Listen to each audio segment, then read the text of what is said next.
This family does not harbor traitors. Do not let it take a single step past that gate. I'm Amelia Hayes. I'm 36. That voice, cold as shrapnel, was my father's, a retired admiral. And yes, he called me it.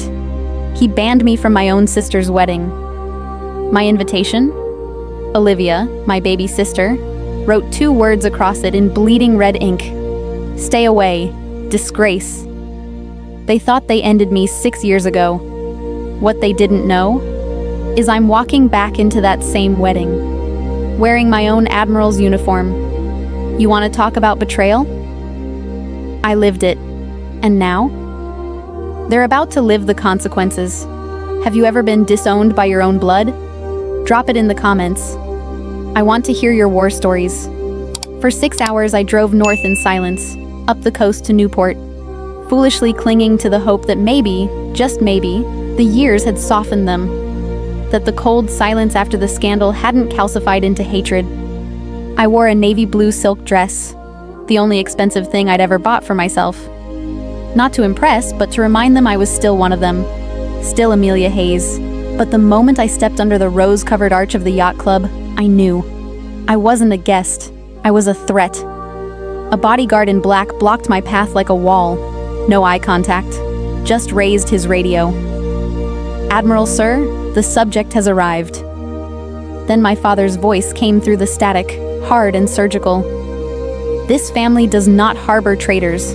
Do not let it take a single step past that gate. Is that understood? He didn't even say my name. He called me it. I handed over my invitation, hands trembling. The guard glanced down, sneered, and shoved it back. That's when I saw the ink. Red ballpoint. Furious. Ugly. My sister Olivia's handwriting. Stay away. Disgrace. The same handwriting I helped her learn when we were kids. Now weaponized against me. Through the hedge I saw them. My mother, radiant with pride. My father laughing with a senator. Olivia glowing in her wedding dress, holding the arm of him. Maxwell Thorne. His gaze met mine, and without blinking, he lifted his champagne in a mocking toast. He had taken my family, my honor, and now he was marrying into my name. My chest tightened, but I refused to cry. Not for them, not here. After they cast me out, I didn't scream, I didn't fight. I just drove. No plan, no destination. Just me, a dying phone battery, and a soul gutted clean. I ended up in Astoria, Oregon, a foggy nowhere town where people didn't ask questions, perfect for someone like me. I traded in my name. Amelia Hayes ceased to exist. I became Amy Smith. My first job?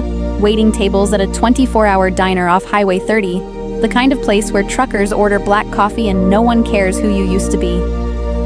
The irony? I once decrypted high-level satellite intel in the Pentagon. Now I struggled to remember who wanted hash browns without onions. The money was barely enough.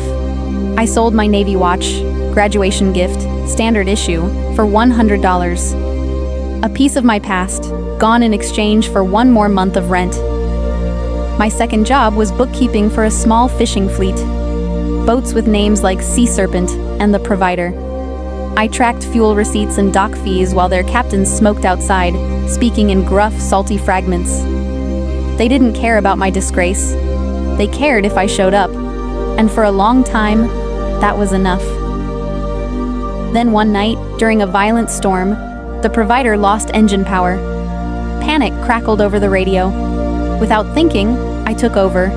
Voice calm, precise. I guided them through the chaos, calculating drift, issuing commands, securing the rescue. Old instincts, still sharp. The next day, Captain Gus left a massive silver salmon on my desk. "Thanks, kid," was all he said. And I nearly broke down. Not because I missed the uniform, but because, for the first time in years, I didn't feel like dead weight. I felt useful. That night, I found a crumpled Wall Street Journal on a break room chair. Front page, Olivia and Maxwell, smiling on the deck of a yacht. America's maritime power couple. and something in me snapped. As I crushed that paper in my fist, the rage that had long slept inside me opened its eyes. Then, the burner phone rang. The burner phone buzzed again. I nearly ignored it, until a voice I hadn't heard in 6 years came through. Amelia. Admiral Michael Sterling, my former mentor. The man who once called me the sharpest mind in naval intelligence. I could barely whisper. "How did you find me?" His low chuckle held something I hadn't felt in years. Warmth. "You taught half the Oni how to disappear. Did you think we wouldn't find our own teacher?" He never believed the charges. And now, he had a proposal. "We're building a Black Ops unit, codenamed Triton, maritime intel, economic sabotage, high-risk recovery. I need someone the enemy thinks is already gone." I couldn't breathe. My shame clung to me like smoke. "Why me?" "I was discharged. I'm a disgrace." He didn't flinch. Honor isn't about headlines or shoulder boards. It's what you do when no one's watching. 2 days later, I opened the manila folder he placed in front of me. Inside, a blueprint of a covert operation, Project Nightingale. And there it was, everything. Surveillance logs, falsified mission reports, a bribe paid to a senior officer in my unit, $5 million to alter the intel that destroyed my name. I wasn't just collateral damage, I was targeted, because I stood in the way of a billion-dollar arms deal. I sat frozen. The room spun. Then the Admiral's voice came through again on encrypted comms. "Amelia, the good news. We can clear your name. Effective immediately. The bad news. Olivia and Thorn are getting married. Newport, the yacht club, next week." He paused. "I received an invitation this morning. Your name wasn't on it." I didn't reply. I just stood, walked into the gym, and ran until my lungs gave out.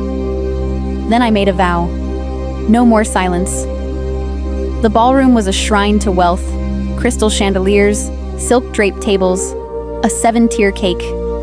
But all of it faded the second I stepped through the doors. White. My summer white navy uniform was blinding against the muted pastel gowns and tuxedos. The silver star on each shoulder caught the light like a blade unsheathed.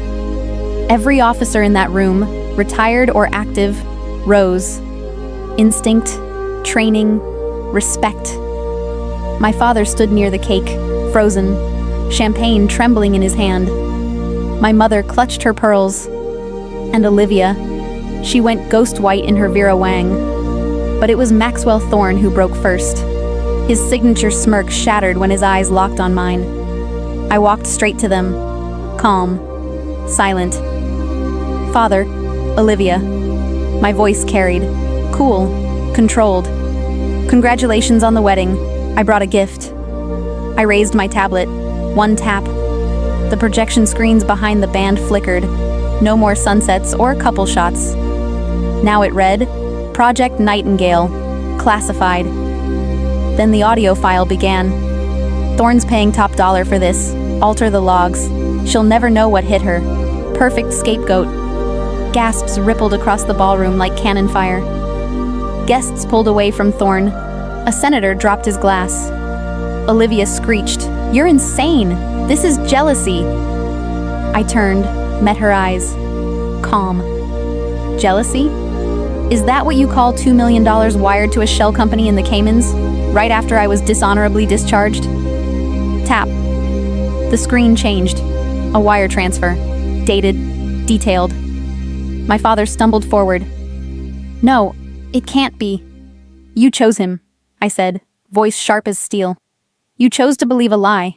Where is that honor now, Admiral?" Silence. Then Thorne leaned close, voice low. "Okay, you win. What do you want? Money? A deal?" I smiled. "Thanks. That was a confession." The ballroom doors burst open. NCIS agents flooded in. "Maxwell Thorne," an agent announced. "You are under arrest for espionage and obstruction of justice." The cuffs snapped. I didn't smile. Not yet. But inside, the storm had passed. The reckoning had begun. When the cuffs clicked shut on Thorn, the war was over. But peace didn't come with applause. It came with stillness. I walked out of the ballroom alone, not because I had no one, but because I no longer needed them. A few weeks later, I stood in a quiet Pentagon room where my name was cleared, my rank restored, my sword returned. Rear Admiral Amelia Hayes, officially. That same day, a courier delivered a tear-stained letter from Olivia. Pages of apology, excuses, and desperate pleas. I shredded it without hesitation. Forgiveness isn't a favor, it's a path, and it's one she'll walk without me. My parents tried too. Voicemails, emails, regret on repeat. I deleted them all. Not out of vengeance, but because some doors must stay closed. Admiral Sterling, now simply Michael, gave me command of a new global initiative, Neptune's Shield. This time, I wasn't protecting a name. I was protecting the oceans, the truth, and every officer who'd ever been left behind. 1 year later, I stood on the deck of the USS Michael Sterling, watching the sunrise paint the Pacific, the storm behind me, the future ahead. I didn't just reclaim my honor, I redefined it. If you've ever stood before a gate slammed by your own blood, if you've ever been told you don't belong, remember this. You are not what they say. You are what you choose to become.